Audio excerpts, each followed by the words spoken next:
If dreams die, rely on yourself in no way. Believe.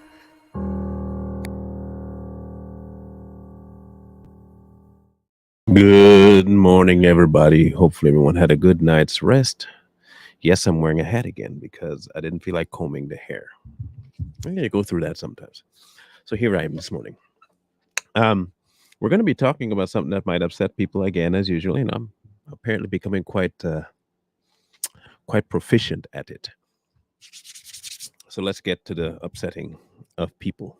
Um, who can baptize you? The answer is really simple. It doesn't say. It never says that a pastor, a preacher, a teacher has to baptize you. Never says who. Um, the only obvious answer, of course, is that it can't be as someone who doesn't walk the way. Um, it lends more of a credence to making sure that you are in tune with and are communing with and are one with the Spirit so that you will know. Now, the question is this: how does one get to that level and know without being baptized? What is the sequence? So it leads you to ask the question of what's the purpose of baptism? That's what it really leads back to, is what is the purpose of baptism? So I'm going to put a question to the audience and see how varied of a response we get. Does baptism, the act itself, save you? Is that what saves you? Does baptism itself save you? So I'll wait for the poll. Please tell me. Okay, so we got 2 no's so far. More no's, more no's. So far, all no's.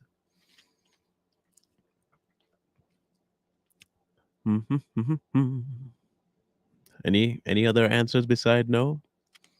No, no, no. Bunch of no's. Does baptism itself save you?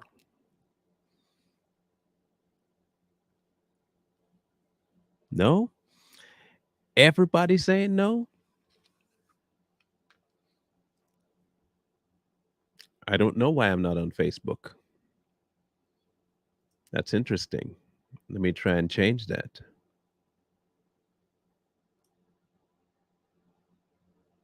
Let's see if it pops on now.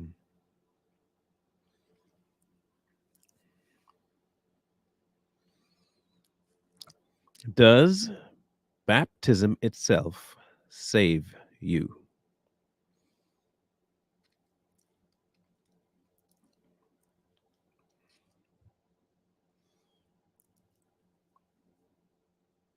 Uncommon woman. It's just a simple question. I'm not asking you to give me a verse. Just answer the question. Does it save you? Does baptism of the water and does that save you?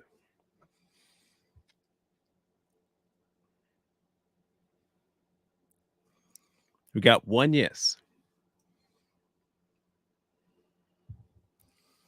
One yes so far.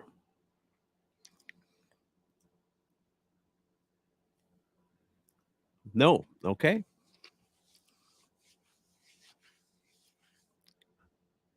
Yes, if you believe what?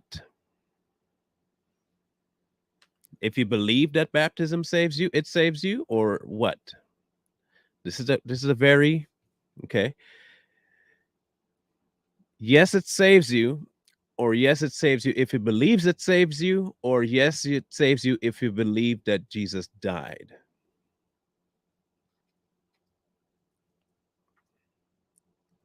Okay, so is your belief it's what saves you, or is it baptism that saves you? And which happens first?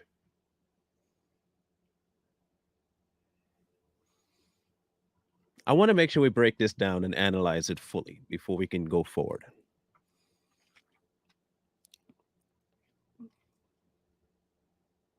Okay.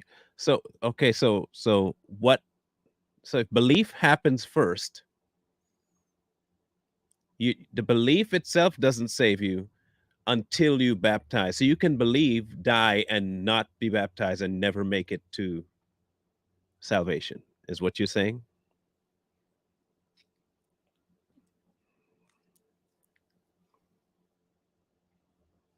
Is that the so tell me then, why was Jesus baptized?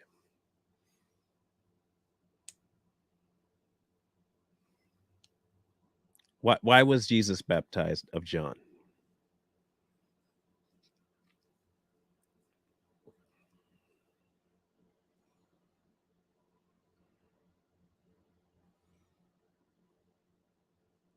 I need that answered, please. So if someone can please tell me, pretend I don't know.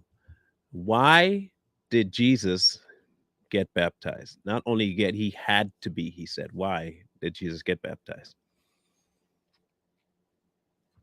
An example of what? How to go underwater? What was the example Jesus was trying to an example usually says that this is what you have to do something, and which means that you've done it. So why was he baptized? He did not sin, so he didn't get baptized for the remissions of sins, which is what salvation. So why was he baptized?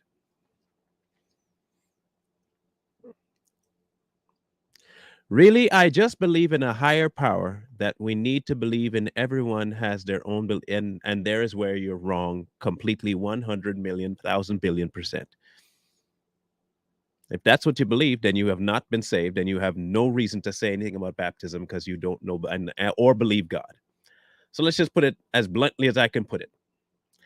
What you believe is not salvation. What you believe is spirituality on a human man-made level, and you don't know God. I'm going to put it to you as blunt as I can. A higher power, and everybody has their own belief, totally contradicts the whole idea of Jesus Christ to begin with. So I don't know what religion you're following, but it definitely ain't God's. So Jesus was baptized to be born again.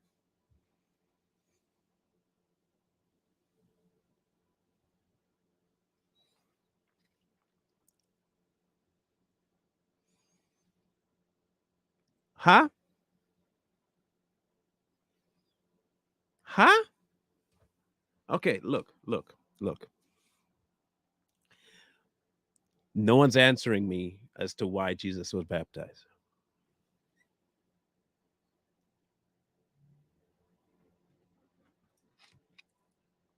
Yes, I know he was baptized. It was one of his father's will. Jesus was obeying the Father.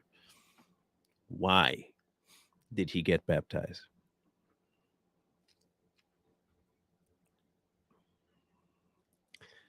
Jesus was showing us an example of how, showing us an example to show us what? How to go under the water?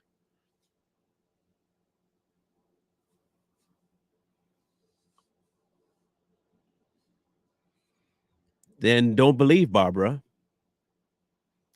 Ain't nobody forcing you to believe nothing. I wasn't there when you were born. I have never met you. I don't know if you're a real person. You're just text. I don't know if you're real.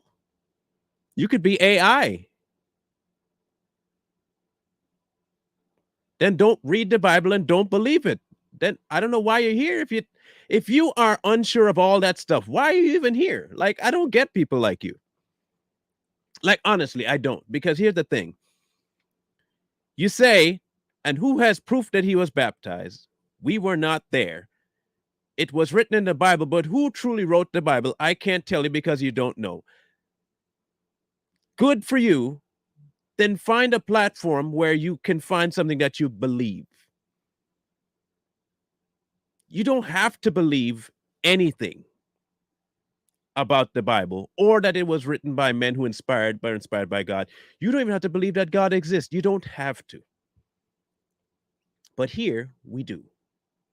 Here We have a full belief that God sent his son to save the world from certain death because of sin. That's what we believe. You don't have to. Nobody has to. Like, seriously. Good for you. Good for you that you don't truly believe it. Good. Good on you. But we do. We do. Except a man be born of water. I like how you put that in all caps, but you listen to okay, Milton. Milton. I'm glad we're going to have our discussion. I really am. I'm glad he inboxed me. Look at what you capitalized to try and make your point. Except a man be born of water and of the spirit, but you capitalize born and water and designify the spirit. That's interesting to me. That is interesting.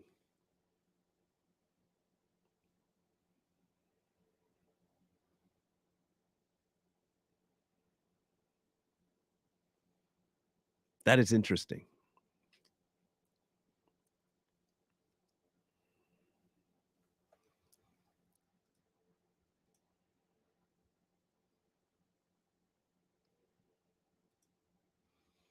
And you believe who wrote the Bible, let me know, then you know who believes. I already said who wrote the Bible. Men who were inspired of God. They wrote the Bible.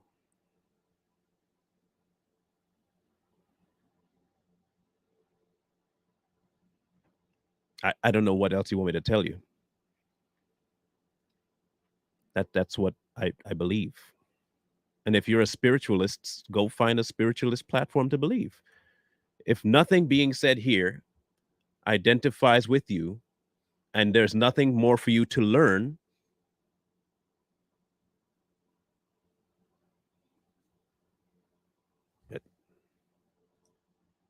again, believe what you want. I'm not here to convince you of anything. I'm not trying to convince anybody of anything. Your belief is your belief. At the end of all things, you will figure it out. You're going to find out one way or another whether you're right or wrong, right? I will too. Believe what you want. Believe what you want. But it's a good thing. It's a good thing. Here's why all of this is a good thing. The question of baptism actually hinges a lot on what she just said. You see, when you don't believe the original idea, everything else will make no sense to you. It just won't.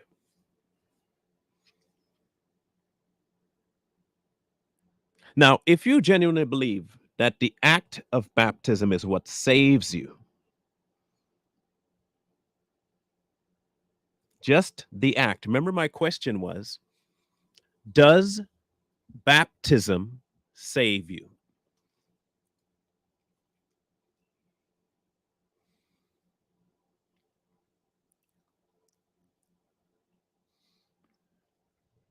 Did the ark save Noah?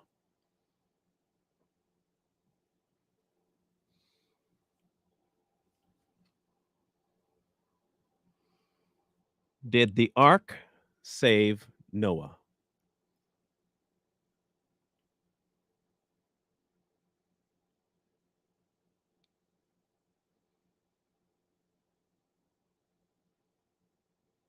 So why would you somehow believe that baptism saves you?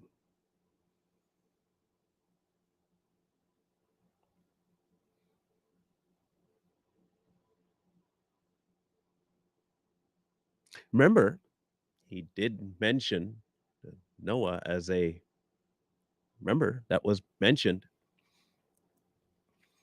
So if the ark didn't save Noah, God saved him and provided a way for him to float upon the water. Baptism does not save you. God does.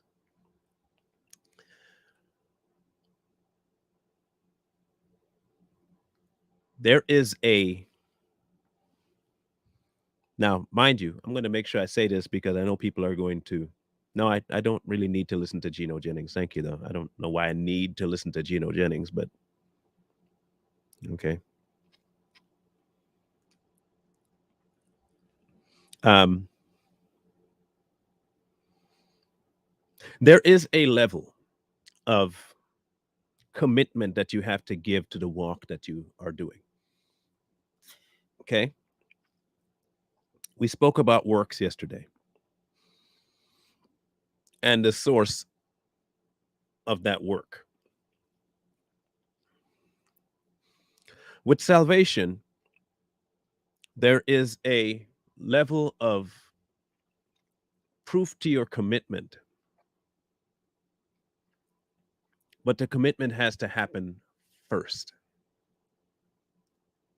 You have to have the commitment first. You have to accept something first. And the thing you accept is salvation. If you're going to tell me that baptism itself saves,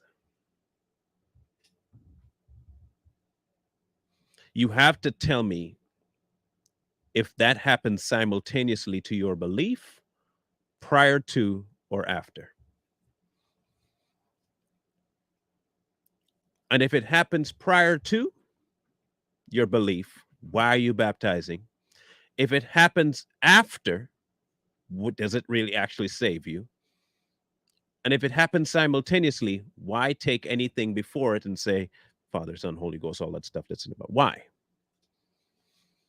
So if you're confessing that He is Lord happens after your baptism, why are you confessing that after?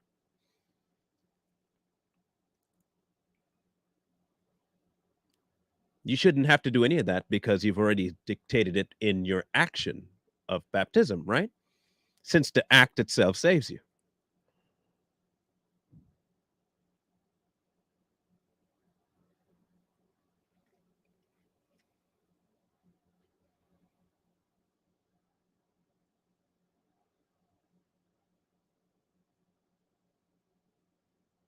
So when one has analyzed the book, okay, you have to say to yourself whether or not you believe it first off. Okay. Um, I'm going to read for you something here in First Peter 3. Okay. And if we go down to, let's see here. Let's go to 15. We'll start at 15.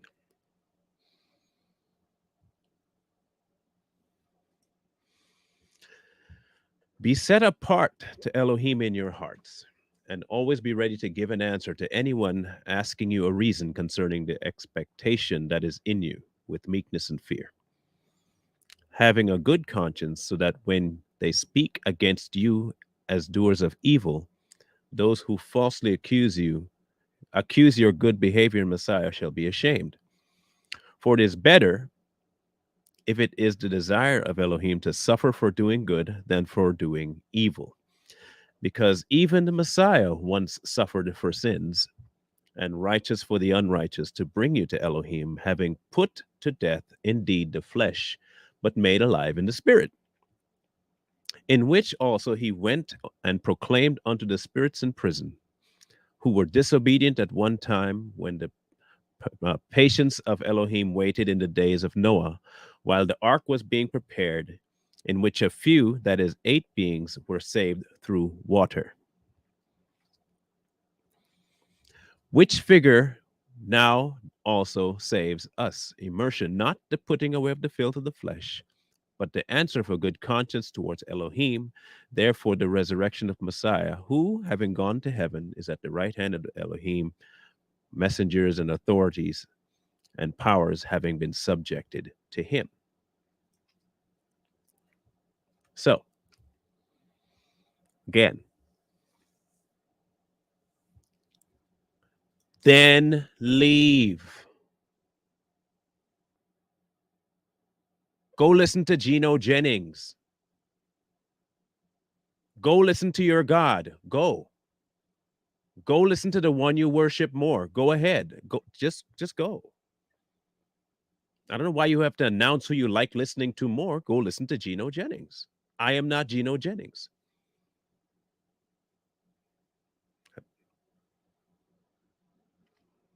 I don't understand. I really don't understand you guys. Like, you think you're that valuable that you have to announce everything you do? Like, honestly, if you like Geno Jennings, good on you. Go listen to Geno Jennings. Go listen to your God.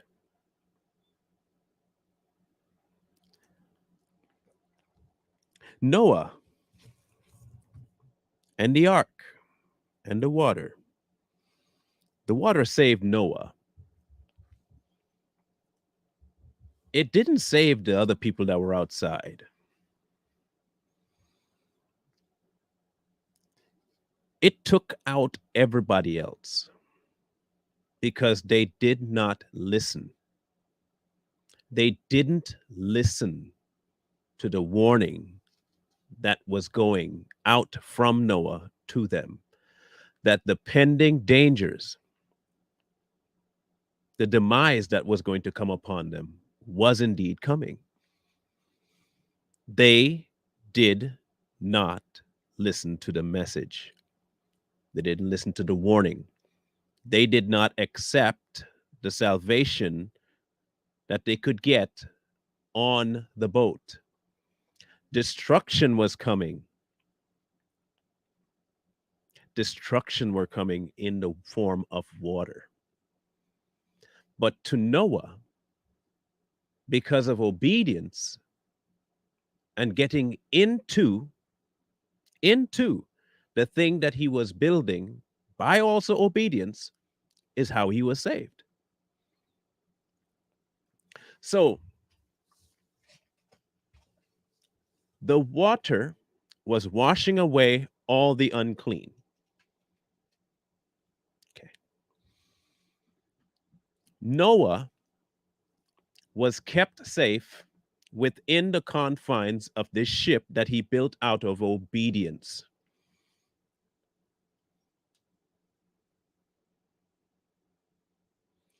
The obedience was there for 100+ years before the flood. And no matter what he told those people, they jeered and they poked fun and they did all this stuff. And eventually they died.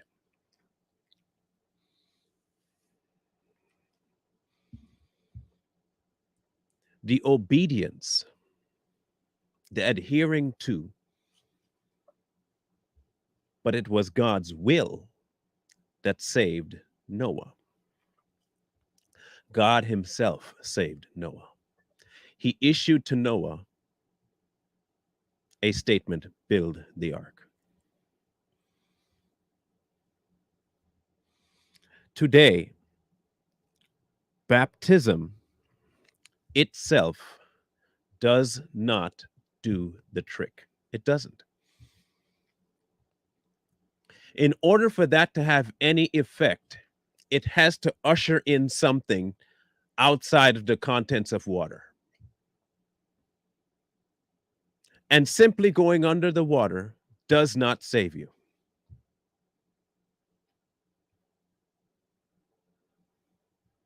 There has to be something that it's representing.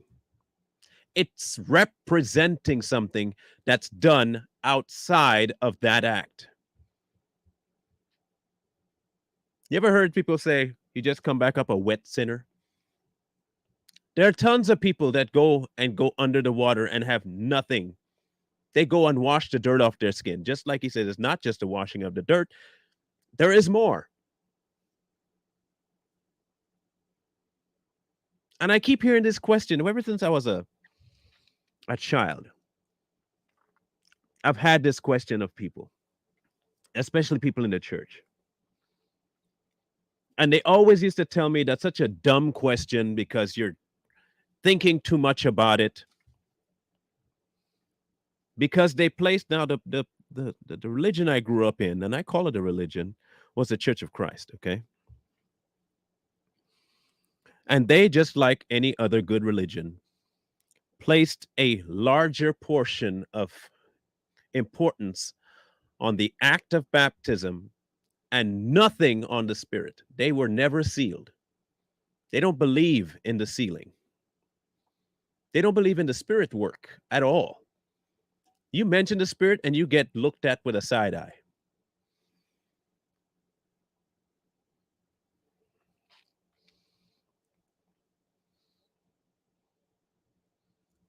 But I always used to ask them, okay, you know what? Goodbye. I'm not tolerating this nonsense in my room. Okay? I'm not. And don't ever come back to this page. Don't come back. Okay? Goodbye. Don't come back. Nobody wants you here. Please leave. Thank you. I used to ask them, what if I have listened to a sermon and now remember, I'm talking as though I am and was a part of this. I used to go. So, okay, we're done with this nonsense and we're done with it too. Blocked and deleted. What if on my way to be baptized, I have a heart attack and I collapse? You're telling me that even though my heart was ready to go forward and be baptized, that because I wasn't baptized, I am still bound for hell? And their answer was yes. That was their answer, yes.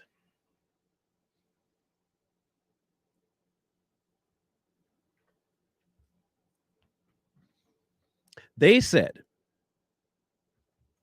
that no matter what,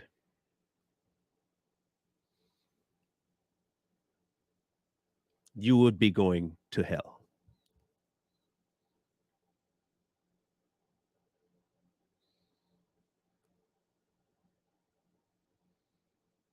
So when I keep asking,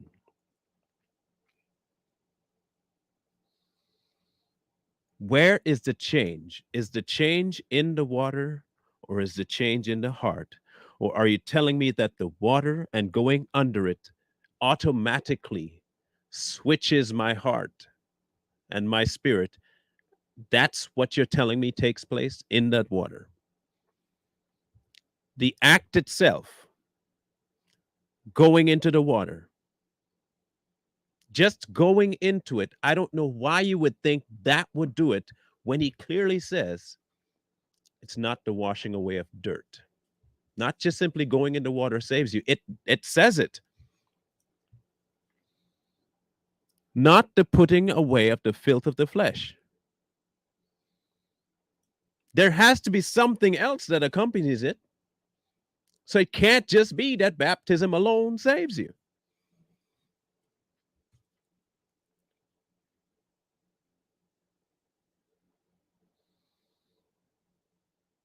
And he wouldn't say that the Holy Spirit is your seal if baptism alone saved you.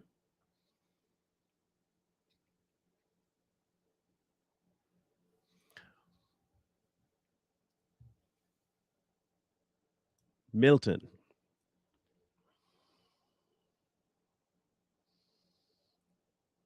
I don't know how to ask this question properly.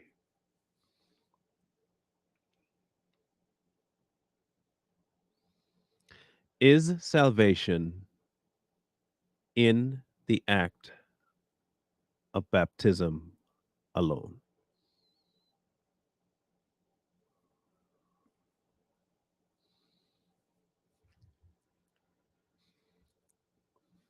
That was the very first question I asked. Does baptism save you?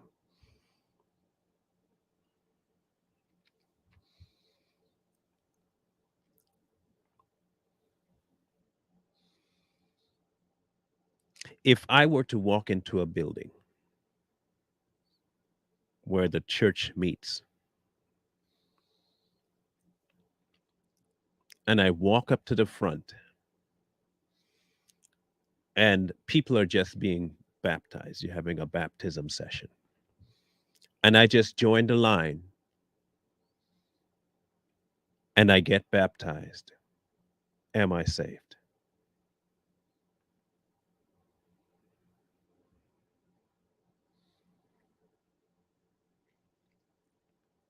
Better yet, if I go into the building and they ask me,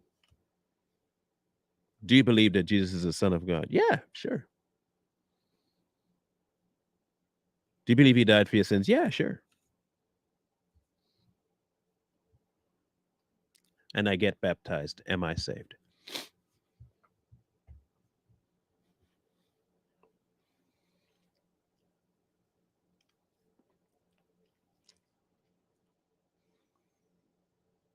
It's a simple, very simple question.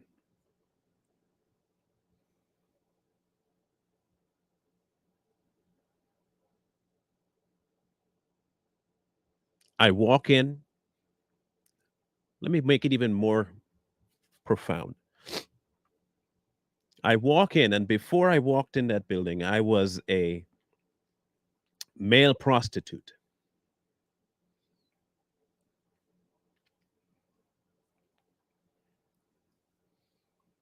And I walk in and they say, do you believe? Do you believe? Do you believe? And I say, yeah, yeah, yeah.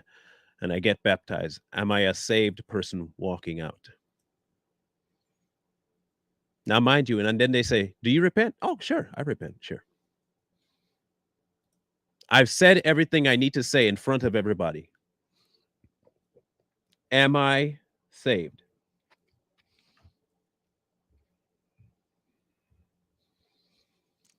Am I saved?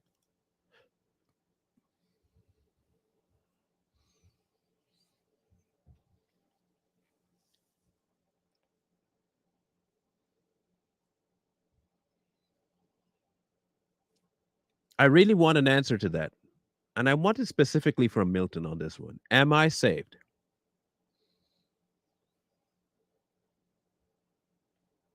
Not only God knows. That's untrue. Not only God knows. Don't believe that from not only God knows.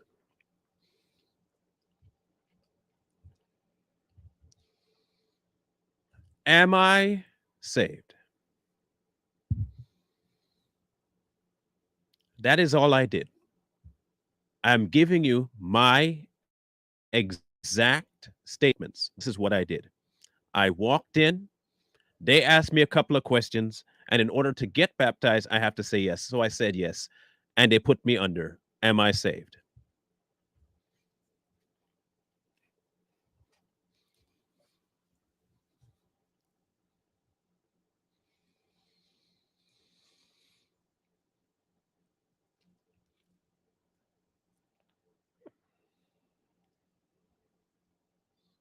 And I think it's important we get this because we can't figure out who baptizes you without this.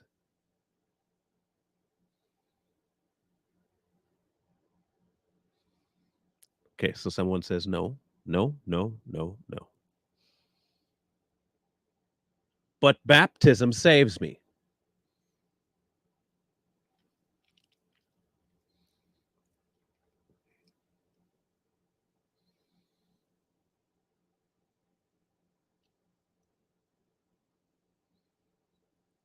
Baptism saves me, is what they're saying.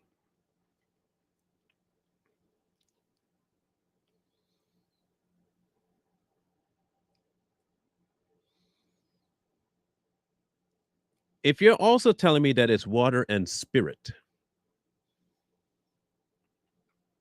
There has to be some other work that solidifies it. If it only calculates the washing off of dirt in the water portion of it.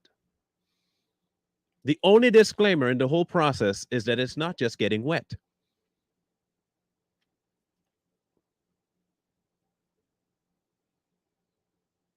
Note to everyone out there, I am not saying don't do it. Because I have a suspicion that people are saying that's what I'm saying, or they're thinking that's what I'm saying. Didn't say that. I'm asking a very, I think, a very direct question. I thought I was asking a very direct question.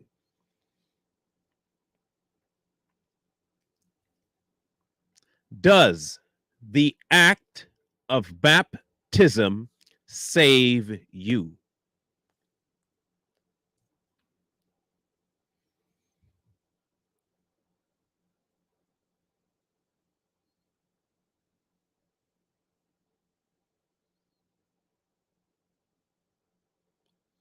Because if you're saying the act itself, listen carefully, listen carefully.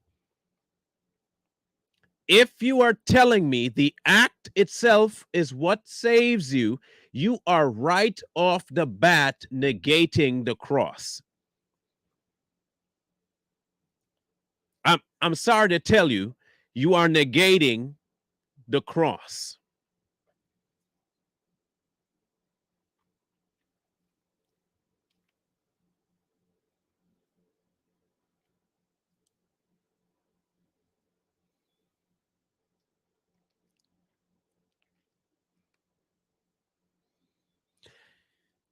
You are accepting in your heart and life that the Messiah died for the sin punishment that was on you.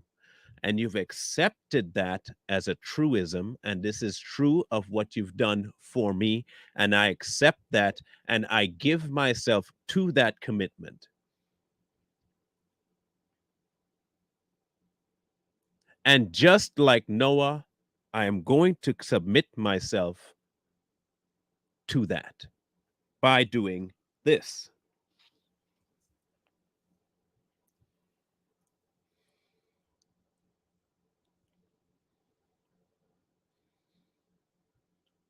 If you believe that the act itself does all of that, then you are building your entire relationship with God on works.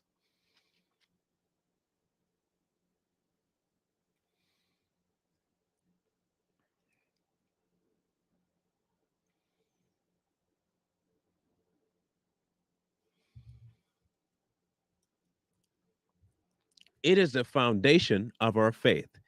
I'm assuming you mean you can't get into the body of Christ without it.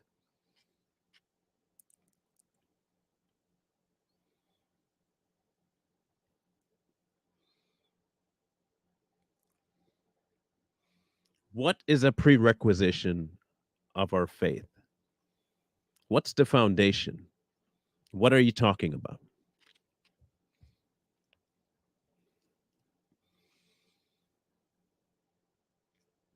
And by the way,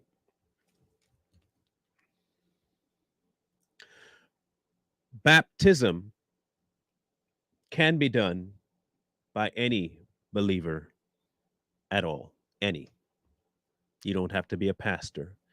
You don't have to be a priest. You don't have to be a deacon. You don't have to be an elder. You don't have to be any of that stuff.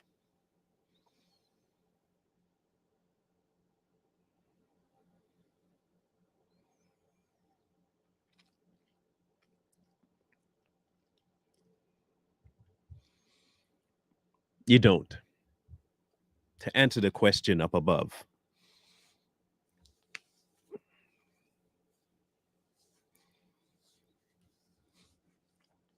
grace is what caused the cross.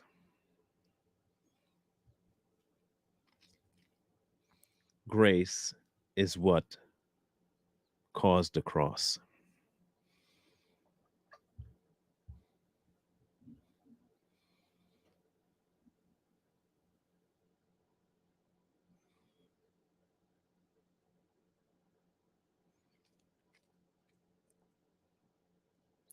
The cross is what negated our punishment. His blood was our access point to the kingdom. Our accepting and believing in that is where salvation lies. Baptism happens after you've accepted that fact and dumped everything at the cross as a marker for you. That's what it is. The act itself is not where salvation lies. Obedience to the act comes only if you believe the person giving you the instruction is worth obeying. There has to be some sort of change that takes place in your life before that act for it to count for anything.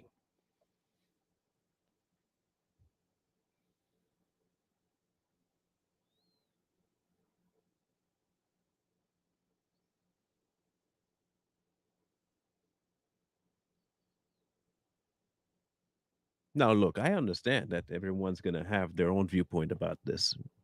You can have your viewpoint about anything. But just like I had said before, now, mind you, I've been getting a whole bunch of inboxes lately along the same lines of people that are in the comment section.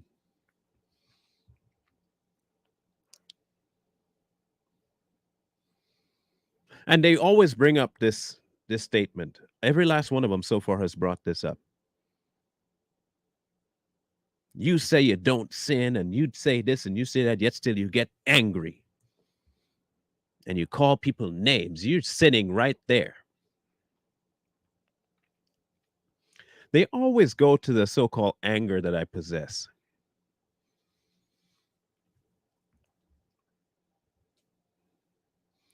They don't come in mentioning their snide comments as sin, but my anger always seems to be the sin that they need to mention.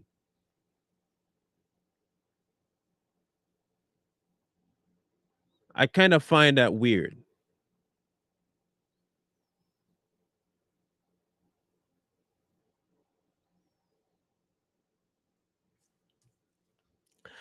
Again, it never says. It never says. It doesn't ever mention anything along those lines when it comes to baptism. Like at all.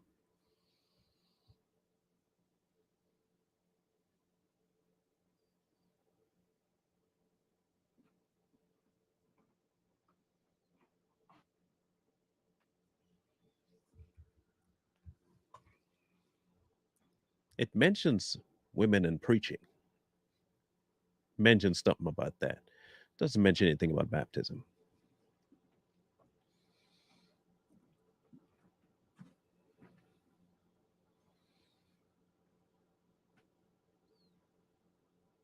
You see, when we start holding on to traditions and regulations and rules and law and checklists for our own, on our own, because we think we have to, you don't leave any room for the Spirit to do anything.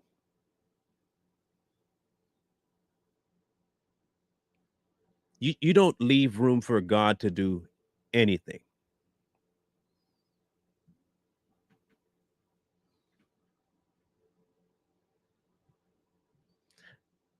If we listen carefully, if we honestly believe that God is a God of order and not chaos, there would be no reason for us not to trust him. And it would be so easy to trust him if we genuinely believe that we wouldn't even have to name our system of belief.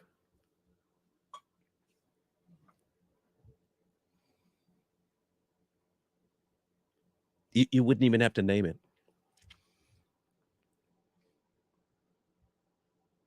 You would just be the church.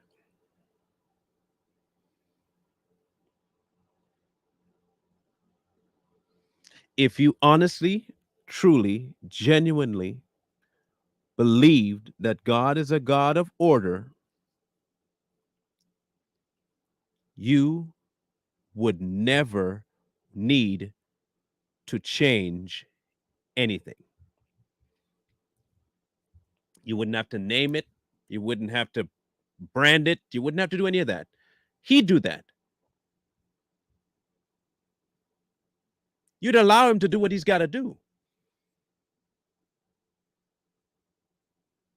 Then you have to answer him is to this. How does water change your heart?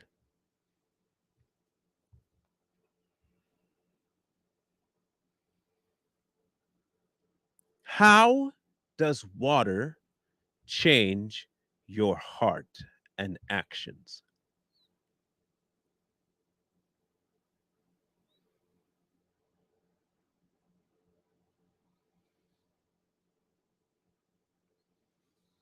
The act is not where your salvation lies. The salvation lies in the sacrifice of Jesus, period, point blank.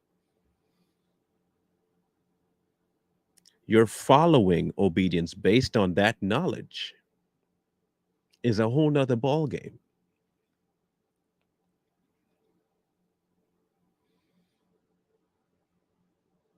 He even says he is the water. He is all of it. He's the water, he's the spirit, he's all of it. The act itself, that act comes after as a result of knowledge from the heart change.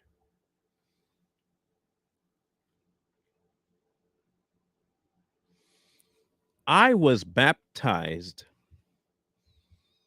3 times, I think. 3 times.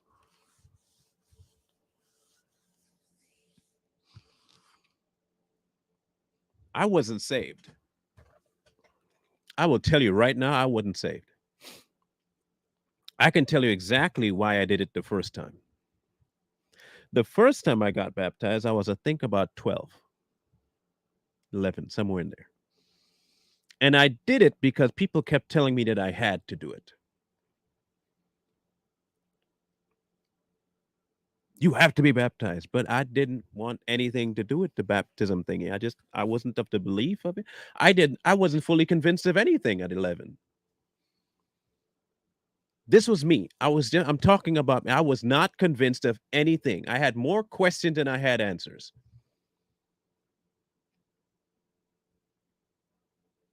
I was more trusting of pornography than I was of God. There was no reason for me to be soaking wet at 10 o'clock at night.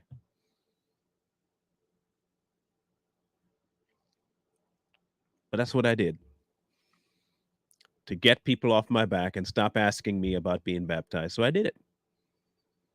Was I saved? No. I fulfilled something that man told me would save me. They specifically told me that that act was where my salvation was. And that once I did it, all of my questions would be answered. I had way more questions than I had answers at that point. Like, there was a small part of me that thought, okay, once I'm baptized, all pornography will just disappear from my thought process. I wouldn't even want it anymore. Maybe that's what will happen. No. I came back up wet and cold.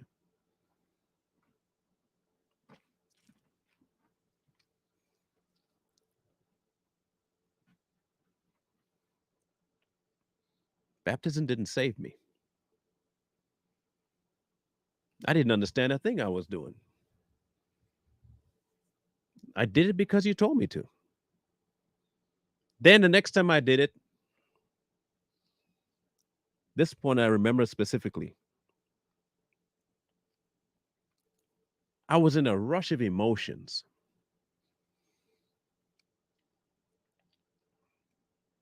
just all flustered with all kinds of. I had just encountered something in my life that really pissed me off and about myself, not about anybody else, but I was just in a wave of emotional upheaval, and I felt like I should do it because it'll give me some sort of reprieve. Because I didn't do it right the first time. Maybe if I do it now, it'll mean something. I still didn't do it out of where I was. I did it because they told me, and I, in my head, the act would do something. The act didn't do anything. It didn't change anything. It didn't affect me. It did nothing. I didn't feel anymore. I didn't feel any less. I was just blah, wet again, just wet.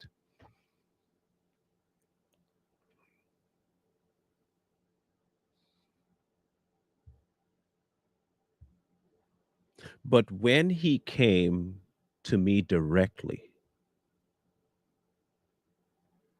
after fighting him for decades, I mean decades, I fought. I'm when I tell you I fought God, I fought him because I always had questions. Always had questions. Never felt like I got answers from people. I always asked the people that told me they knew. They always told me they knew. They could never answer me.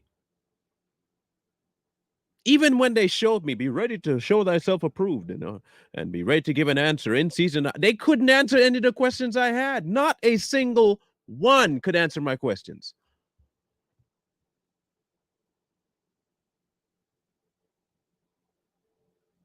But baptism could save me, they said.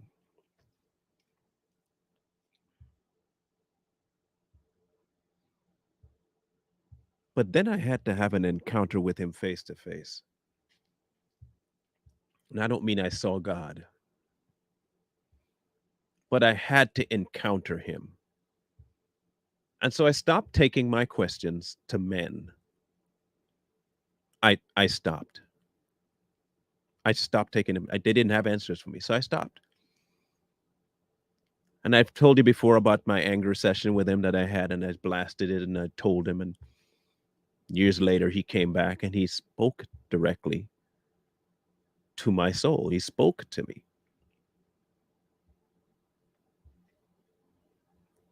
And there is something to be said. And I'm not saying he spoke to me and gave me my calling. That didn't happen. He only made himself real to me. He finally made himself real to me.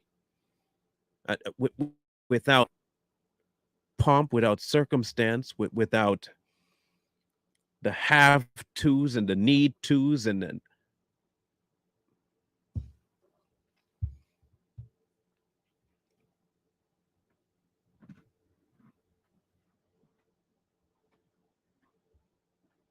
I didn't get that. I didn't get any of the. He just spoke. He made himself real. That is all I can tell you. It was just real. The knowledge of he existed became real. The sacrifice became real. Access point became real. my belief was solidified. It made real because I stopped asking man. Even in my so-called rage that I had with him, I addressed him.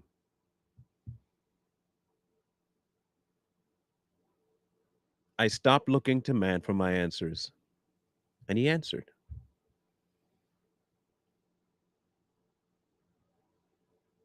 And what he dropped on me and sealed me with that day was far more meaningful than anything that any other man had told me.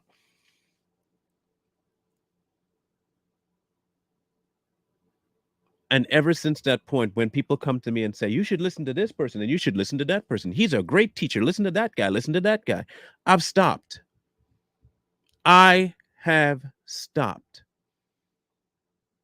I don't need anybody. The same way I keep telling you that what I'm doing is not, and it may seem contradictory that he's put me in this position.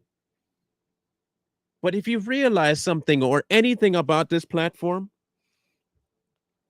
it is not me trying to tell you about how right I am.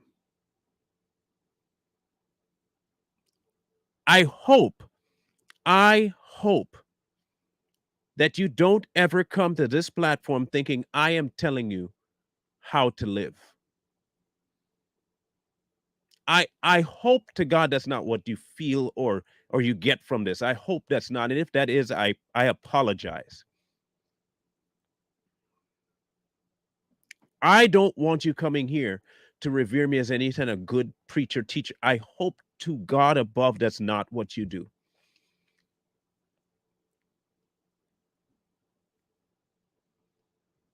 I hope that you do all that you can to talk to God directly about your walk. Because at the end of it all, if God is a God of unity and there is no division and there is no confusion in him, we're all going to be going the right direction if you talk to him. I ain't gonna call myself no apostle. I ain't gonna call myself no pastor. I'm not gonna call myself no teacher. That's how God sees me. God sees me that way. But I don't want to be revered by man for the stuff that he's getting to put out through me. Whatever he feels like putting out through me, he's putting out. I am not that person.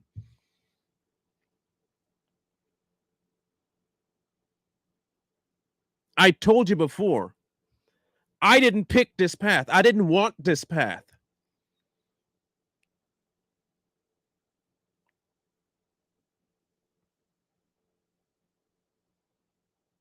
I didn't want this. I didn't pick this for me. I was content working as an electrician. But I was also content living a double life too.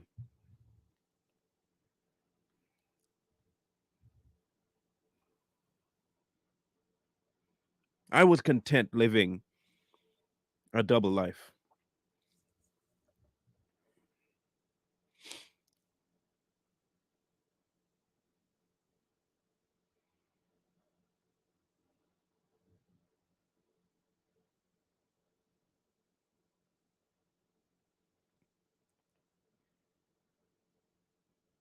I was content. I didn't want to be in front of people talking. That was never when I first put a video out, I made sure to hide my face because I didn't want nothing to do with the camera.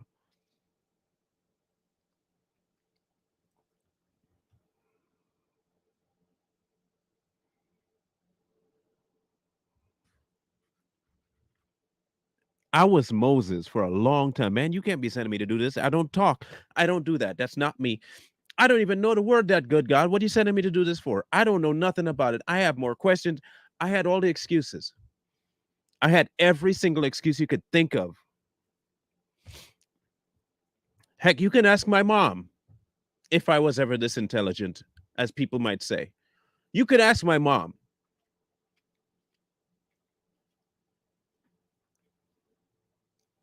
And you can ask anybody else. I don't remember 90% of the stuff after the show is done. I don't remember half the stuff I say. Not that the belief is gone or what I say I don't believe anymore, but I don't remember anything of how I state stuff because I'm not thinking about it. I don't prep, I don't plan, and that's exactly what he wants me to do. Not do that. Let him do what he got to do.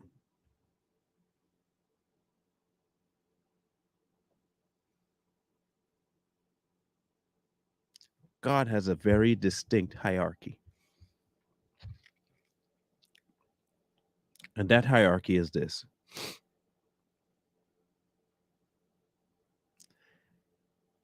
we were bound for hell. Mankind screwed up so royally that he had no other recourse but to damn us to hell. And because he is love, he also had no other recourse but to provide a way to save us. And also because he is a God that is worthy of praise, and praise can only come from the willing, he left us the choice.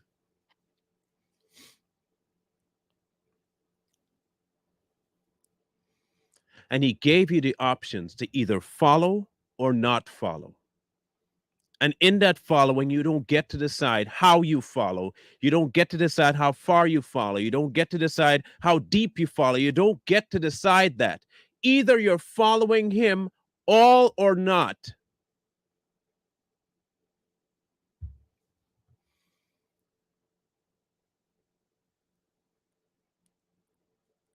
Which is why I tell people if you don't believe it, don't believe it.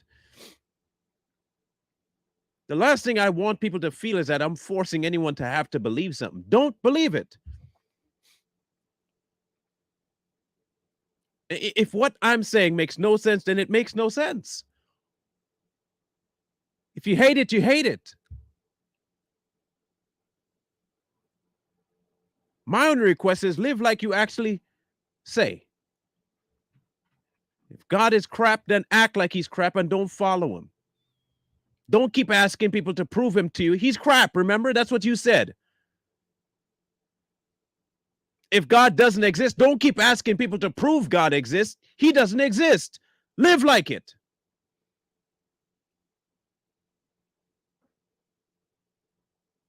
Don't come asking me to prove God to you every 5 minutes when you say he doesn't exist. You don't even fully believe what you say.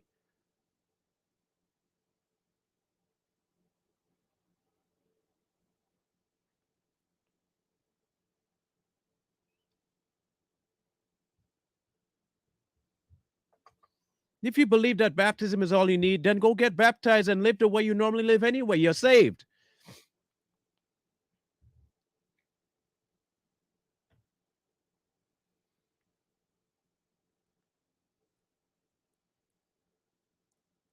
And then if you believe God, you can't partially believe God.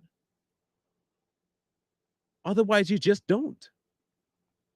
He says it directly to the church. If you're lukewarm, I'm spitting you out. It's not like you're trying barely trying to swallow you. If you're lukewarm, he's not even trying to drink. He's spitting you out. Either be hot or be cold. Pick one. Just pick. Just decide. Choose.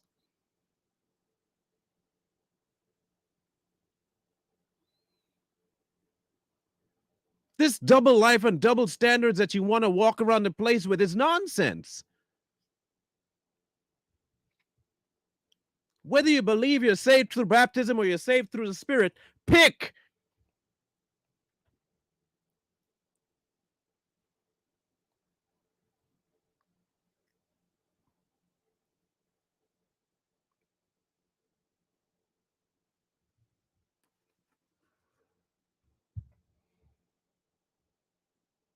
Why would you?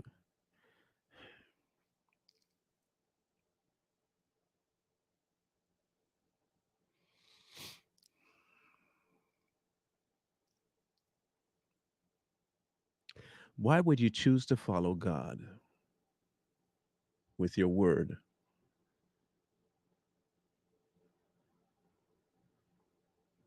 and still act like he don't exist? Why would you say you're saved from sin and still make every effort to sin? Why say that he saved you from it eternally and still want to say that is a difficulty?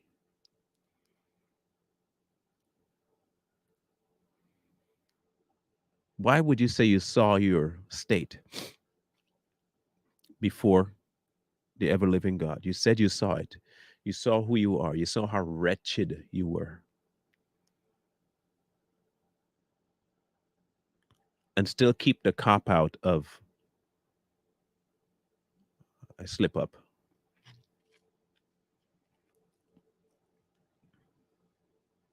And yes, it's a cop out. It's a cop out.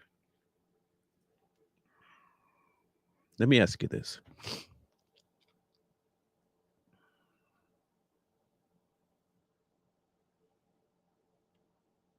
Why is it that a husband and wife can be married for 60 plus years and you sit them down and you ask the husband, how did you do it? How did you stay faithful to your wife? And the old man looks at you and says, it wasn't that the temptation wasn't there, but what I had was more. It wasn't that the temptation wasn't there, but what I had was more.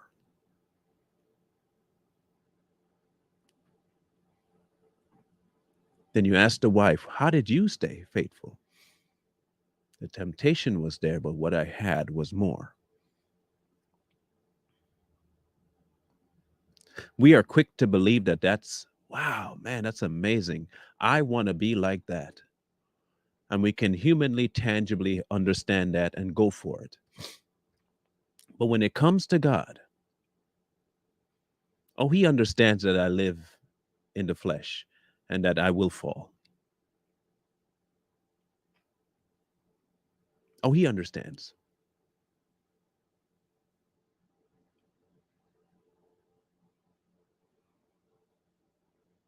He understands. In other words, what you're saying is, yeah, but if I cheat, I cheat. I mean, he'll take me back. It's okay. He understands that my propensity to cheat is so strong that even his death couldn't stop that. Even the death of Christ couldn't stop my sin.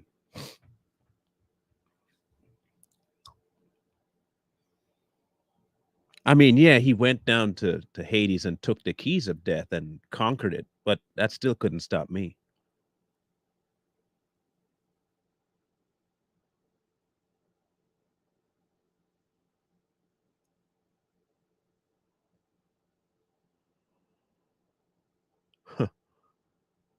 You see how little you value God? You see how much of a insignificant speck he is to you?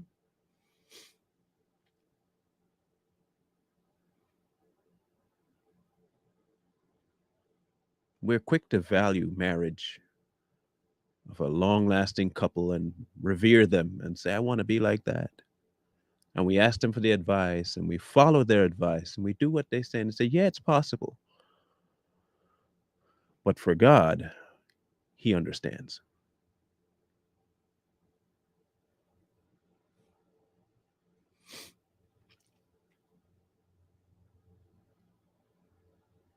God understands. He'll be fine.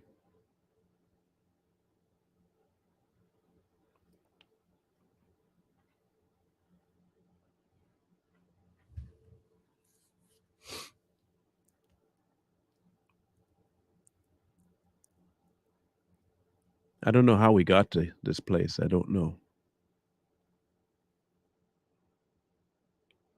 Well, I do know. I do know.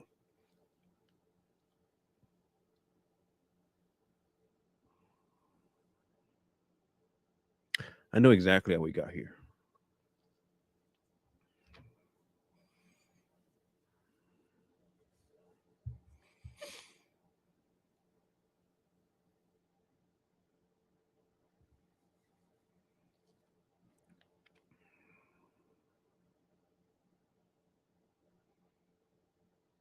Anyhow,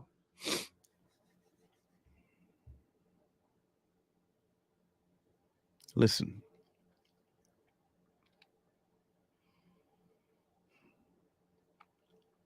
salvation came at a price,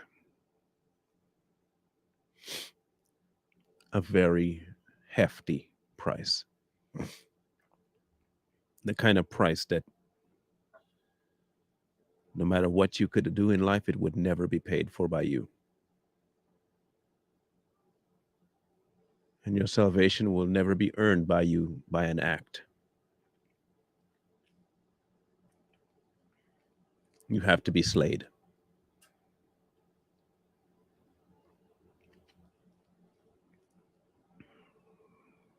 And if you're dead, be dead. Just be dead. Be dead until he revives you. Be dead. Be done with it. Actually be done with it. Why is the world so impressed upon you that you have to keep it? What is there about it that you need? What?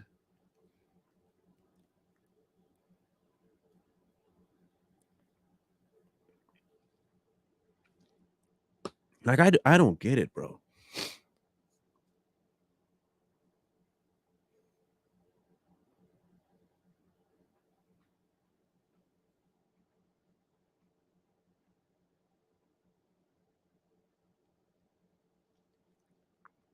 And if I'm crazy for following something like this because a man made it, then I'm crazy. Call me that. That's fine. I'll live with that title.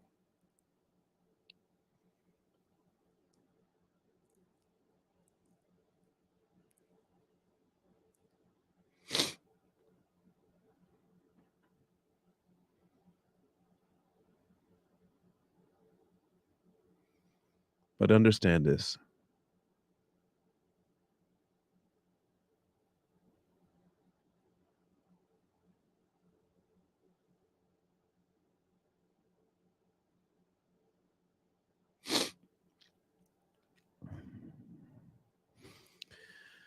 Your salvation lies in one location and one location only.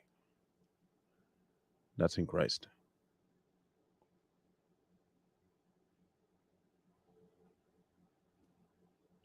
And any action you take to exemplify what he did, you take. Baptism is that. You've already accepted what he did, and you've accepted the cost that you couldn't pay, and you act on it. But he saves you. God, through Jesus, saves you. And if you don't believe that, then don't believe it. It's that simple. You don't have to believe it. You don't need to believe it. You have the option to believe it.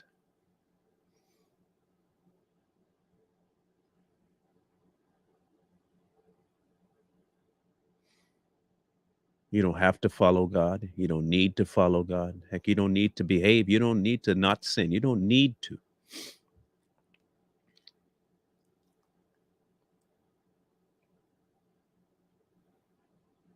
So don't. But for those of us who have tasted,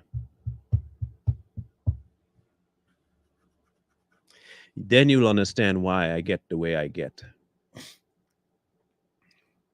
When you have tasted you'll understand why I get the way I get, especially against people who come lying about God. You will understand why I get the way I get. If he was willing to defend me before the gates of hell and his father, I'm pretty sure I should be at least willing to defend him before men.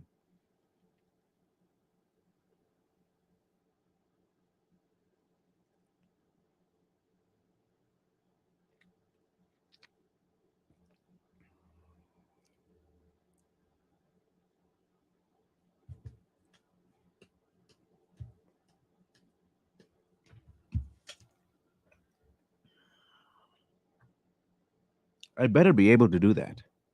I better be willing to do that. I better be willing to. Now, mind you, God doesn't need defending. He has all ability to defend his own name. I get that. Fully understand that. That does not negate my role.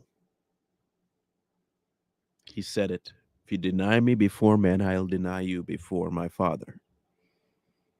And to me, that denying is also not standing up for. That denying is also not standing up for.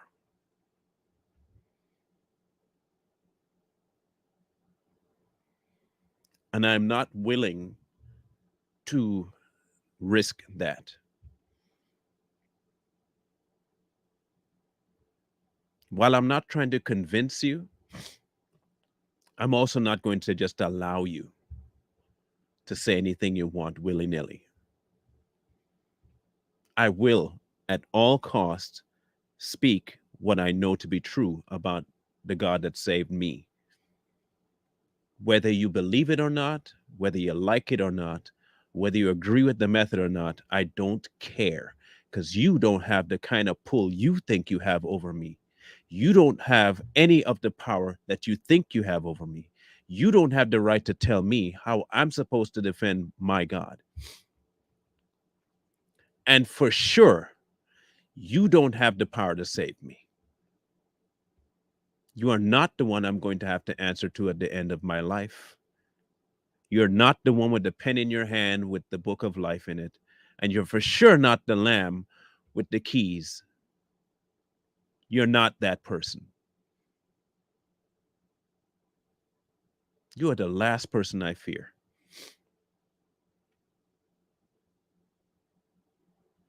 And if you want to call my passion anger, feel free all you want.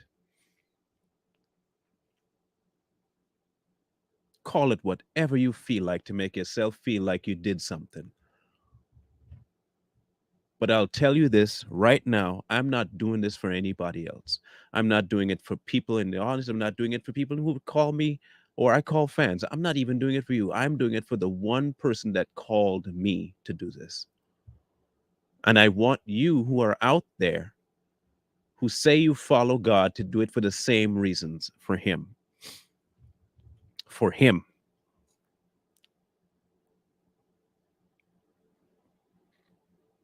If He called you to do something, please get up off your butt and do it. Please see who you are before this amazing God. See who you are before Him. And understand that man don't have power over you. They could think what they want all day. They can believe what they want all day. They can say what they want all day. But they will not be the dictator of your life.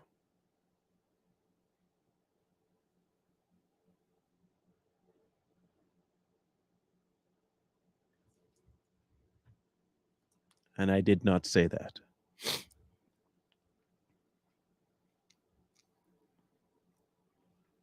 I did not say that.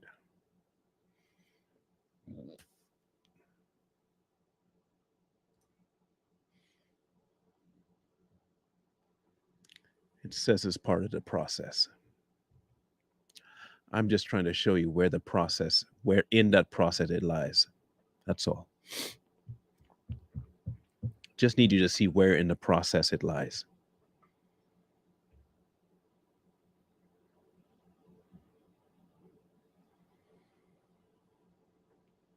If your father has called you to do something, be something, say something, even if it's just live, do it.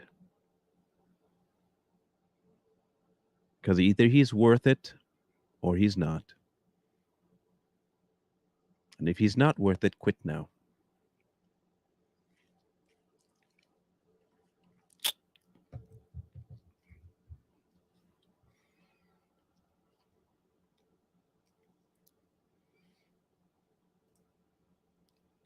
What do you mean? You're immersed in the water and you come back up.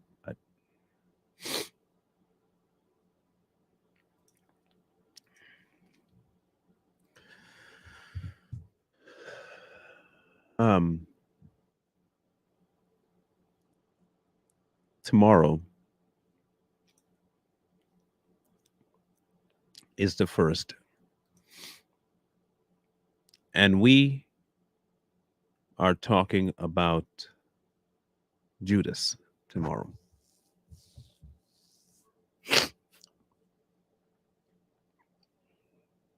And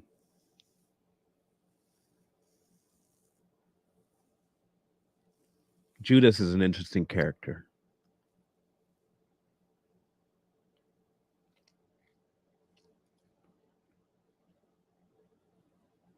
Very interesting character indeed. And there's also proof of how you can walk right next to, have all the influence of, and never know Jesus. So we'll talk about that for sure tomorrow.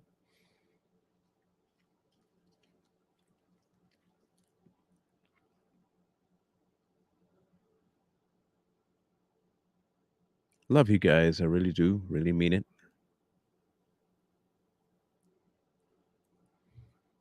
Um,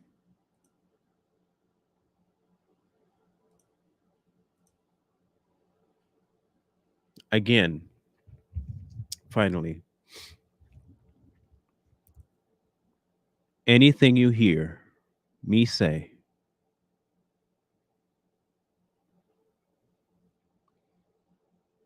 take it back to the author. Just just take it back to him.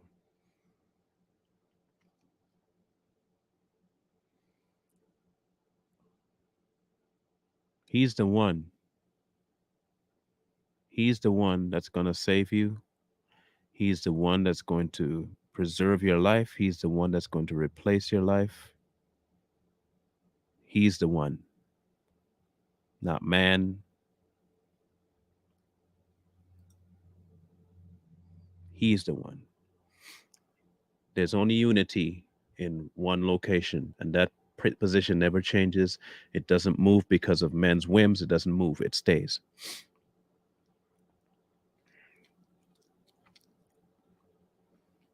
Everything I say, everything you hear, take your time, go back to your closet and talk to him.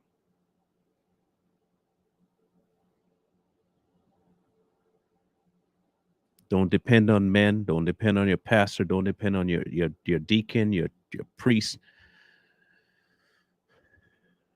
Find your time to your closet and talk to him. Just pour it out. Ask him for the answer. Ask him. Say, is this dude lying? Did you say anything to him today? What are you trying to tell me? Just I need answers. I need to just take it, take it, take it, take it.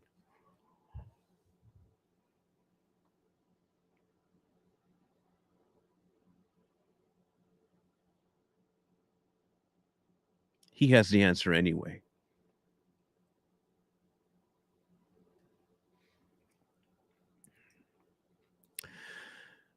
Again, down below. Um, as always, take it to the author. Just take it to the author. Do nothing unless it's in his name. Do nothing without his say so. Don't move. Don't act. Just wait for his manna. Just go. When he says go, go. No delay. Act when he says to act. Wisdom calls to you from the street. Please, please, please find wisdom. Peace. Hold tight the dreams, for if dreams die, rely on yourself and no way. Believe